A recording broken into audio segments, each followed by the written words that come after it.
The views expressed on this program are not those of IntellectualRadio.com, its subsidiaries, or sponsors. Encouraging, educating, and empowering you into action. This is Warriors Talk with your host, Lady ReShell.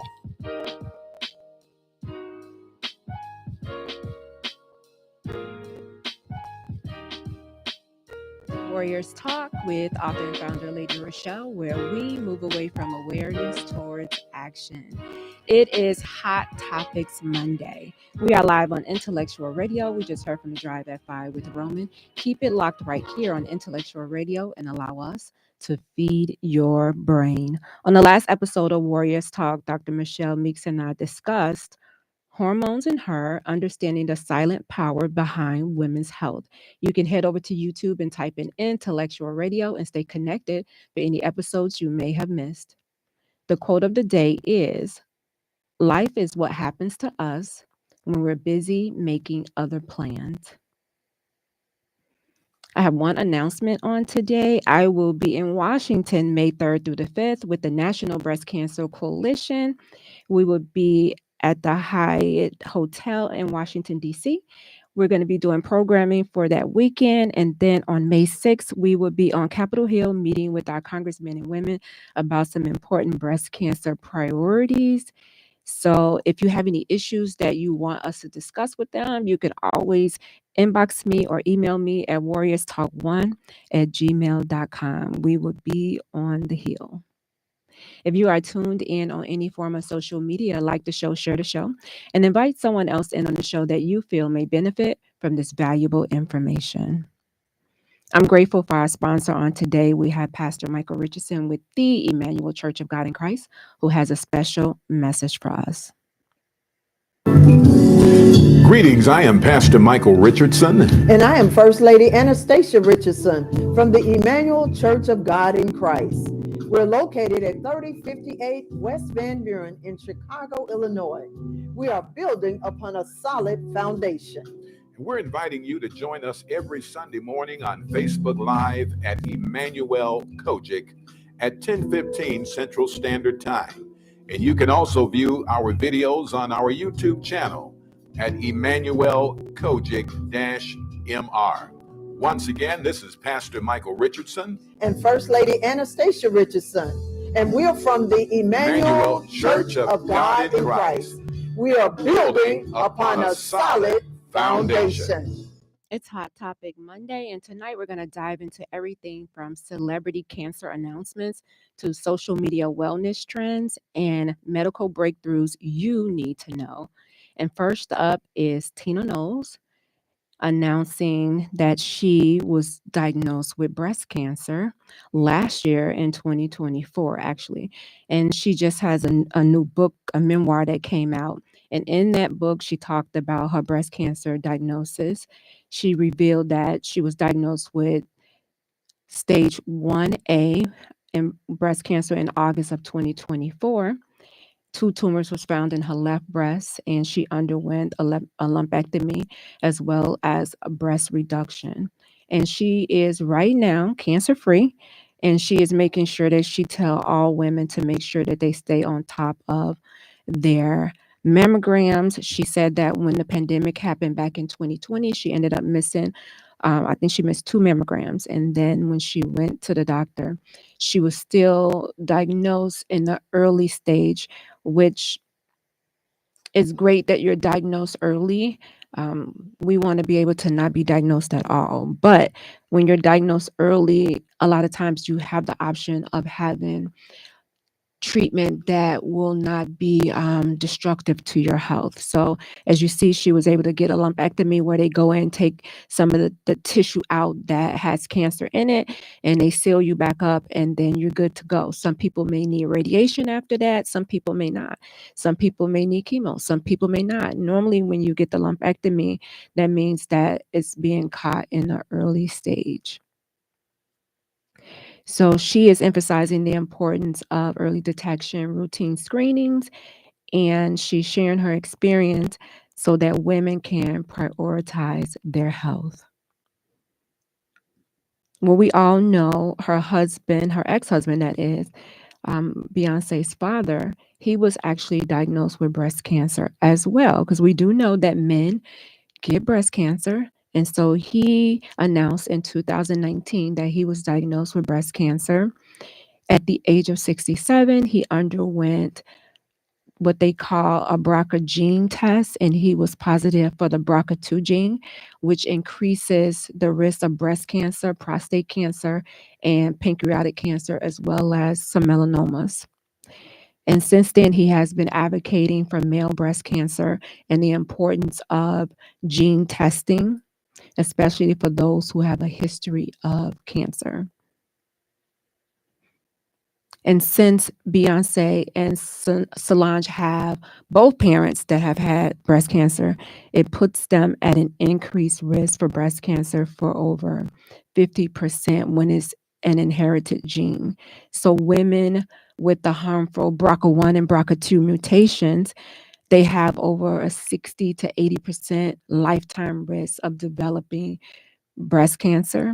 While Tina Knowles reported she had no family history and she tested negative for the BRCA, but the father, Beyonce's father, actually tested positive. So, because he did test positive, it's important for his two daughters to undergo genetic testing to see if they need to do anything preventive when it comes to breast cancer. I always use the example of Angelina Jolie, who had the BRCA1 gene, and she ended up the BRCA2 gene, and she ended up having a double mastectomy with reconstructive surgery, and then later she had a hysterectomy because her mom had breast cancer and she passed away from breast cancer.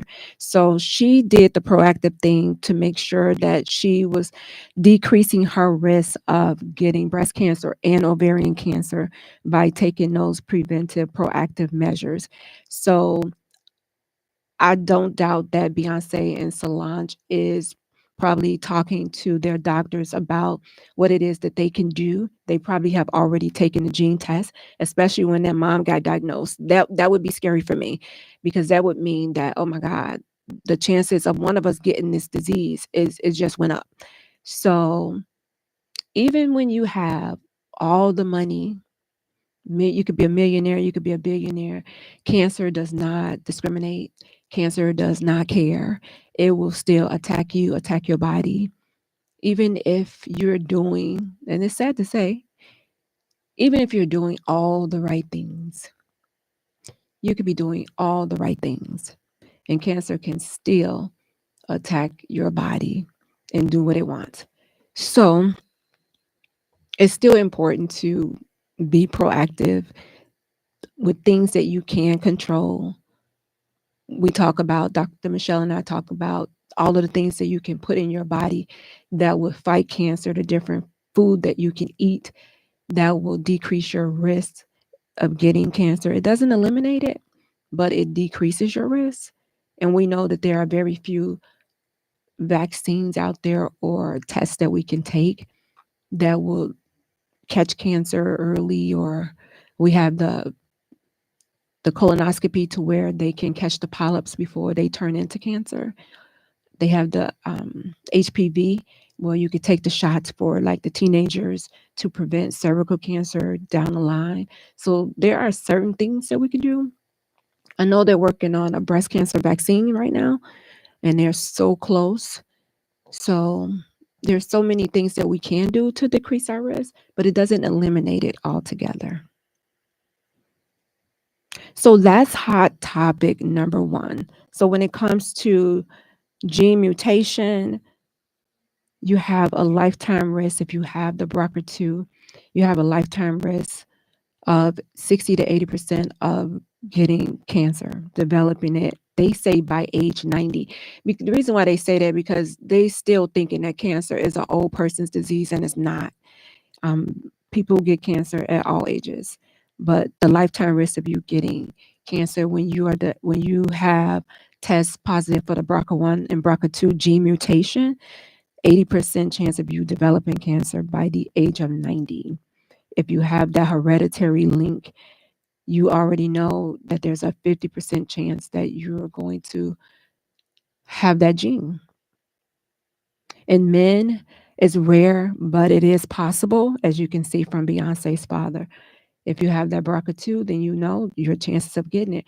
The inherited risk is only about 5 to 10%, right? They say 85% of breast cancers are environmental, lifestyle, or they don't know. Only that 5 to 10% of breast cancers are that hereditary link. So it's important for you to know your family history, discuss your family history, make proactive steps or plans with your doctor, get the genetic testing done, and it will give you the power to make a decision on if you want to do proactive measures or if you just want your doctor to monitor you. Don't forget to do your routine screenings, get screened early so that you can catch cancer early so that your treatment won't be so horrific on your body. And then we need to break away from the stigma of male breast cancer being, rare. It's more and more men are getting breast cancer. So we need to break the stigma and raise the awareness when it comes to male breast cancer. Hot topic number 2. Hey, Lisa, thank you for joining. Hot topic number 2 is Tia Mowry. And we all know Tia Mowry from Sister, and she also played on The Game, right? And I used to love The Game, such an amazing show. And she's been married to her, I want to say, her teenage sweetheart, because they were very young when they got married. And they were married for 14 years. And they recently got a divorce. And she has recently opened up about her post-divorce stress and how it has impacted her body, the inflammation, the weight gain, the fatigue. She says it's real. And she want to talk about how heartbreak takes a toll over your body, especially for African American women. And she wanted to be honest about how the stress has impacted her and just taking a toll on her. And I can identify with stress really taking a toll on your body when you're stressed, because I feel like most of the cancer survivors that I spoke to had some sort of major stress related episode in their life before they were diagnosed. Now, not all, but the majority that I have spoken to. And I can identify with that because a year or two before I was diagnosed, I had my last baby and I went into a deep depression, and that compromised my immune system. Therefore, now we all have cancer genes and cells in our body anyway, but it's what wakes those cancer cells up. So my immune system was compromised, and there you are. Then I was diagnosed. So and I contributed to stress. I know that the stress caused it. And so I'm just going to tell you that if you are stressed, find a way to eliminate it, decrease it as much as possible, because the emotional trauma can manifest into physical illness.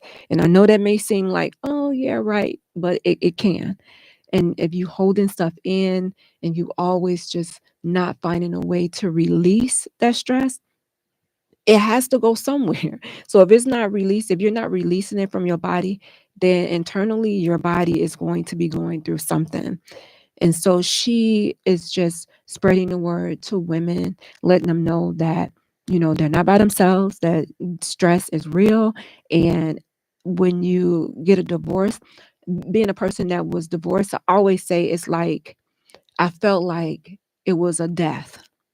Like I was grieving an actual death, right? Even though that person was still alive, I could see the person, I could talk to the person, but just the fact that we were separated, it wasn't going to be together anymore, lifestyle change, major lifestyle change, any major lifestyle change, marriage, baby, you're moving, divorce, somebody die, those are major lifestyle changes in your life, and they all causes stress. A diagnosis, they all causes stress on your body. And it depends on how you deal with that stress, whether you go and see somebody professional to where you can get help, you can release it so that you don't have to carry that heavy weight on you. You can exercise when you feel stress, it'll help release it. You can journal, it could help release the stress. You can talk to a friend. There's so many things that you could do. You could start a podcast and be like, hey, you guys, is anybody out there stressed? Because I am. Let's talk about it. There's so many things that you can do versus you being stressed and holding on to that stress and allowing that emotional trauma to manifest into physical illness. So she's saying take a lesson from her that you need to release that stress. And she's really pushing it towards Black women because a lot of times we do deal with a lot of stress. So, according to statistics, it says the last 20 years of research has consistently found strong associations between divorce and adverse health outcomes among adults. So, generally, divorcees report poor physical and mental health and symptoms of stress, anxiety, and depression, social isolation than the rest of the general population that have not gotten a divorce. There's so many things that come with that. So you have to find a way to release it so that you can stay healthy for you, your family. Release the stress. All right, hot topic number 3. Hot topic number 3 can kind of go in with hot topic number 2. And this is Keke Palmer, and she has released her mental health brand. And so many different celebrities are talking about mental health, jumping on the mental health bandwagon. And I feel like it's because it's like it's a hot topic right now. Like I don't know if it's the cool thing to have mental health issues or mental illness, but a lot of people, or maybe now it's just we're making it to where it's a safe space for people to talk about it, which it should be. You should be able to talk about it, and maybe it'll eliminate suicides or people doing drugs or risky behaviors or different things that you do when you don't release those mental things that are going on in your mind. And so a lot of celebrities have, whether it's authentic or whether they're just doing it for their brand. And I feel like with Keke, I feel like she's pretty much authentic in what she does. I don't see her like jumping on the bandwagon, but they had it out here like she was jumping on the bandwagon because it's the popular thing to do right now when it comes to mental health. And right now, she's opening up about her mental health illness and a new social media campaign.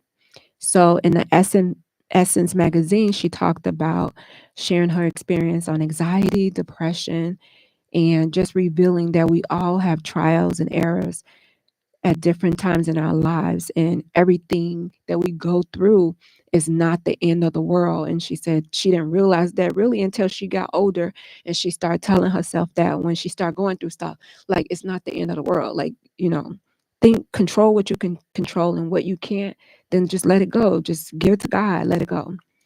So she joins a slew of celebrities. They teamed up with this organization called Child Mind Institute, and this is a social media campaign. So they're using the hashtag my younger self, and they're sharing their mental health experiences in hopes to get other people to open up about theirs. And this is going to take place in May, and May is Mental Health Awareness Month. And so my question is just do you feel like celebrities are really just hopping on the bandwagon, attaching their name to mental health issues or campaigns just to stay relevant because it is like a hot topic right now? Because if you type it in on social media, like it's so many different people or issues that come up with it. Or do you feel like they're authentic? And then again, I say, who are we to judge? Like, we don't know personally what people go through in their lives. And when you judge them, it takes away that safe space for people to open up. And then we wonder why people don't open up. And then we're surprised when people commit suicide and we're like, what happened? Or, they're doing drugs, or when they just go into isolation and don't even want to talk to anybody, and they never share with you, and you wonder why, because a lot of times we don't create a safe space for them to do that. Hot topic number 4. This is a rising trend: women freezing their eggs after a cancer diagnosis, or freezing it before the cancer diagnosis so that they can get pregnant. And I feel like a lot of women that I have talked to, and I've mentioned this before, that a lot of women say that their doctor didn't even have the conversation with them about freezing eggs or about their fertility. They was just so quick to just rush them into treatment. And then before they knew it, they're like, okay, well, wait, what if I wanted to have a baby? They're like, oh, well, you're already taking chemo, and the type of chemo you taking, you can't have any babies. I feel like when you're telling a young person that is in the childbearing ages, that should be a conversation. When you say you have cancer and you're going to have to do treatment, the next question should be, do you want to have kids? And if you do, then you need to take steps to freeze your eggs. That should be the very next thing that comes out of their mouth, versus saying, oh, well, you need 16 rounds of chemo, you're going to need radiation, we're going to need surgery, and dollar signs, dollar signs, dollar signs, dollar signs. And you don't even get a chance to even think about it. And you may want to have a family, but cancer happened, and for whatever reason, you may have maybe been putting kids off because you're working in your career, or you could just be young and just it wasn't the time to have kids. Some women do have babies after their cancer diagnosis. So it just depends on the type of chemo that you take. It depends on or if you don't even if you don't do chemo, but you do some type of other cancer treatment, some women still get pregnant, but those women probably took proactive measures in order to do that. So there are certain types of cancer that could cause you to be infertile, unable to carry a baby, or unable to carry that baby to full term. And for some women, fertility returns after they're finished, but some women, they lose it and they never regain it again. So it's important to talk to your doctor before making any plans to do treatment if you are of childbearing age and you want to have a child. I would say talk to your doctor about it first and see, okay, what are my options before we do any type of treatment? What are my options? Talk to them about what your pregnancy plan looks like. Should I get pregnant before I go into treatment and have this baby? Like, what is that going to do? So they're also recommending that when you have treatment, the amount of time that you wait to have a baby, it could be as much as 2 years after treatment. Because they're saying like at the 6-month mark, it may reduce birth defects from the eggs that could have been damaged from chemo or other treatment. And so they're saying that if you have had chemo treatment or some type of cancer treatment, they're wanting you to wait at least 2 years, because of the risk of cancer returning within that 2 years is usually really high after treatment. And it can be very emotional, as well as the financial impact of fertility after treatment. If you're going to freeze your eggs, it's going to be anywhere from $8,000 to $15,000 to do that. You may not have that. And some insurance companies may not even cover it. You may have to come out of pocket with it. I would say, and this should be the standard, if you're going through cancer treatment, that should be added onto the insurance and say, we will cover freezing the eggs. It should be part of it. Just like it should be part of being assigned a therapist or a counselor. It should be part of the treatment. But for some reason, it's not. It should be right up there. It should be the standard, especially for younger patients, I would say. If you're young and you haven't had any kids, it should be, even if you want more kids, it should be into the plan. So if you know somebody who was diagnosed with cancer and they're young, I would encourage you to talk to them and before they start any type of treatment, to talk to their doctor about if they want to have a family or not. Because once you start that chemo, you may not be able to stop, because they're not going to want you to stop and then start getting pregnant. They're not going to want that. And it costs to freeze your eggs. It costs. And some people may not even have insurance to be able to do that. And it can be complicated to freeze your eggs. It's not like an easy task. Like men can collect their sperm really quickly. They can go to the sperm bank, and they can do it on their own and give it to them in a cup. Women, you can't do that. You can't go and grab your eggs out of there and be like, here you go. So it takes a little work to do that. It's a complicated situation. So they feel like if a woman is trying to freeze her eggs, that it does require some parts of the cancer treatment to be delayed for maybe even weeks or months.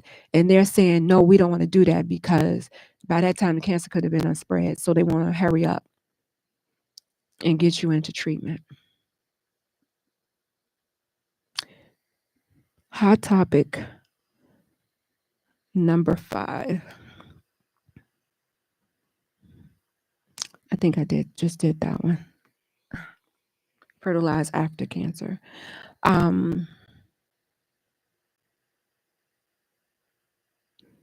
would say keep your options open when it comes to, if you're not able to have any kids, you can always adopt. You can always adopt. You can be a foster parent. There's so many kids out there that never get adopted and they stay in the system. So those may be some options that you can do. But I mean, like, if you're a woman, most women want to have their own. They at least one time they may want to do it. So I would say don't take that away from them. Allow them to have that option if they want to have kids or not. And if they say, no, I just want to concentrate on getting this cancer out of me, I ain't thinking about no kids right now, I'm thinking about my life, then okay. But, don't rob them of that option. Hot topic number 6 is, can AI detect cancer earlier? We know that AI is a hot thing right now, and there's so many things that, that are really promising with AI. And they are saying that AI can be trained to scan images like an MRI and identify and flag tumor areas that are in patients, so that it's easier for the doctors to get to diagnose earlier. It can allow radiologists to know if they need to do a deeper examination and flag these areas where they see that there might be an issue. There's also a new AI test that's out that can, they say, detect nearly 94. It has a 94% accuracy rate in detecting cancer. 94%. And the only reason why they say the 94% is because we know that the humans are the one that's putting in the information, feeding the information into AI. So it could have the possibility of having some type of mistake there with the information that's being put in. But they're saying that it can predict the survivor of a cancer just based on the tumor. And so I don't know. I was just thinking, like, do I want to know all that information? Like, yeah, so based on your tumor size, you are only going to live 2 years, even if you do cancer treatment, or even if I don't know if I would want to know that, but it's trained to do that. And it has a lot of different cancers under the belt that they have tested. it could detect if you have a shorter term survival, a long term survival, and they said that it outperforms other models by 8%.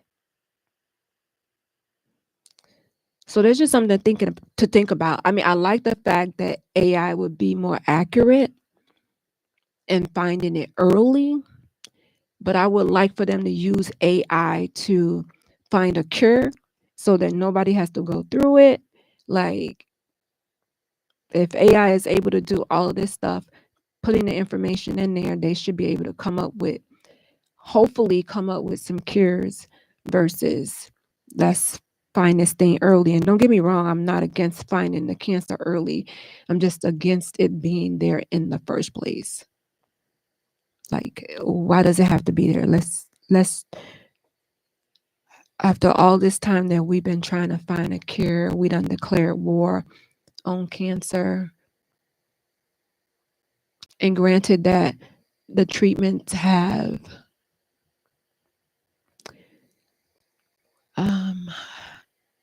more options with treatments. I'm not going to say they're less invasive, but you have a couple of more options other than the chemo, the surgery, and radiation. You have immunotherapy. You have clinical trials. And again, I told you that they were working on the cancer vaccine as well. So, Marquita, I'm with you. Prevention is the solution. Prevention is the solution from it being there in the first place. Like, can AI figure that out? That's what I want to know. Like, yeah, I understand catching it early, but let's not deal with this at all. So hopefully, with AI being really promising with everything else, that it will be able to and now if it came up with one, we probably wouldn't even know it. Marquita said Big Pharma has made cancer a chronic illness. It has. It really has. Because they know that you got to keep going to the doctor. You're going to be on all this medicine. You're going to have these surgeries. And then they giving you, if you're metastatic, you on medicine for the rest of your life. You may have breaks here and there. But yeah, I totally agree. It is a chronic illness. And they're making their money off of people's lives. And don't even care. All right, we are on hot topic number 7, which is my last hot topic. So number 7 is this new FDA approved new blood test to detect over 50 different cancers, and it's called Gallery. And they said that this test can be taken annually with a simple blood test, and it screens for your fingerprint of the deadliest cancers, that is, before they become symptomatic, including those that are, recommended for you to get screened. So this seems promising.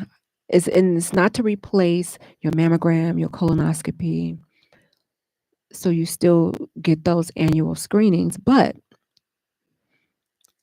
if we could just take a blood test versus going through the colonoscopy, you got to drink all this stuff. You running back and forth to the bathroom. Now I got to get up and go to the doctor in the morning and sit there and wait for them to gas me up and put me to, like, come on. That is so traumatizing. I don't know who thought of that, but it's traumatizing. It's traumatizing. And a lot of people avoid it for that very reason.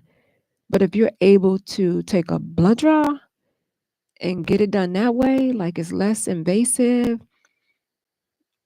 I guess it's less stressful maybe for some people. Even with the mammogram, some women, like, they don't want their breasts to be squeezed under this machine. And some of them have had the mammogram and had that happen. and it traumatized them. And now they done told their friends, and now their friends traumatized. So they're saying that it's not to replace those tests. You still should get those tests.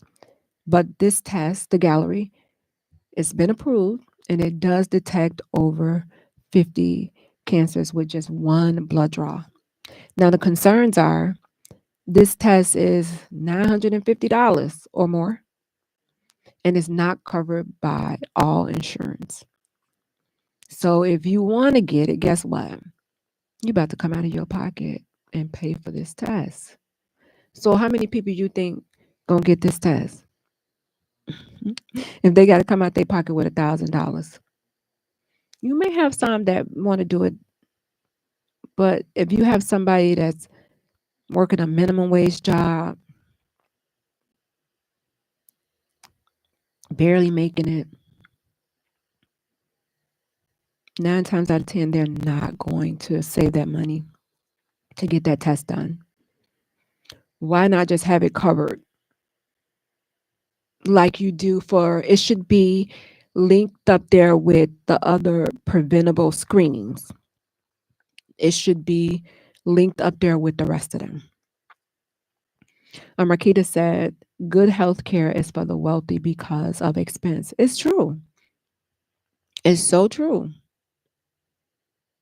It's you poor, oh my God, and you sick. No, I feel sorry for you. Like even the places where you go get treated, a lot of times they don't have the most up-to-date, efficient equipment to even read your mammograms.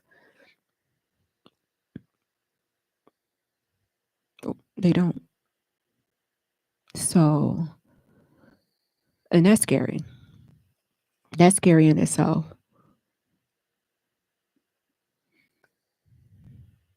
So I would think that this test should be covered, just like the mammogram is covered, the colonoscopy is covered,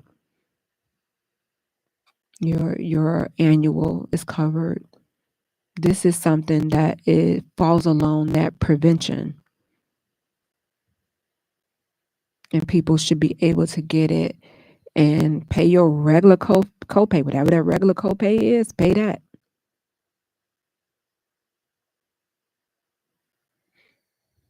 But it's going to turn away a lot of people because they're not able to afford it.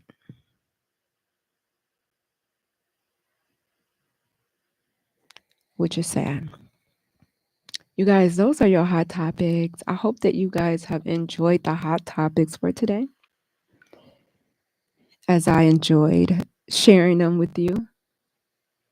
I want to highlight my sponsor, who is Gloria Dotson with Mary Kay, and she is catering to all of your beauty needs from head to toe.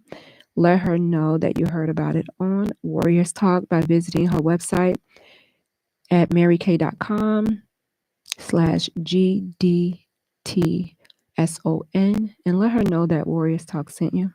Warriors Talk is always looking for individuals to share their journey. Doesn't necessarily have to be a cancer journey.